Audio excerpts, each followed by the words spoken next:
இந்த சொசைட்டில எல்லாருமே அவங்க ஆரம்பிக்கிற விஷயங்களை கடைசி வரைக்கும் சரியா செஞ்சு முடிச்சிடறாங்களா அப்படின்னு கேட்டீங்கன்னா கண்டிப்பா கிடையாது. பிகாஸ் நீங்க ஆரம்பிச்ச விஷயத்த முடிக்கணும் அப்படின்னா அது கன்சிஸ்டன்சி அப்படிங்கிறது ரொம்ப முக்கியம்.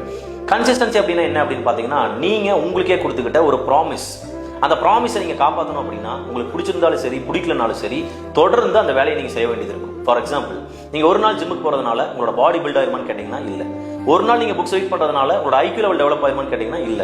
ஒரு நாள் நீங்க கஷ்டப்படுறதுனால உங்க வாழ்க்கை மாறிடுமான்னு கேட்டீங்கன்னா இல்ல.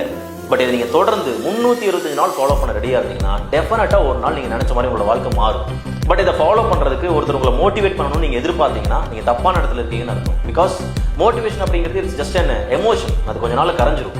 பட் கன்சிஸ்டன்சி அப்படிங்கிறது என்ன அப்படின்னு பாத்தீங்கன்னா it is higher level of discipline.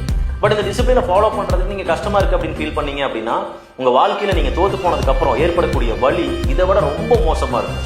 So வாழ்க்கையில தினம் தினம் சின்ன சின்ன வழிகளை அக்செப்ட் பண்ணிட்டு சந்தோஷமா இருக்க போறீங்களா, இல்ல கம்ஃபர்ட் ஜோன்ல இருந்து வாழ்க்கை ஃபுல்லா கஷ்டப்பட போறீங்களா அப்படிங்கிறத நீங்க தான் முடிவு பண்ணணும்.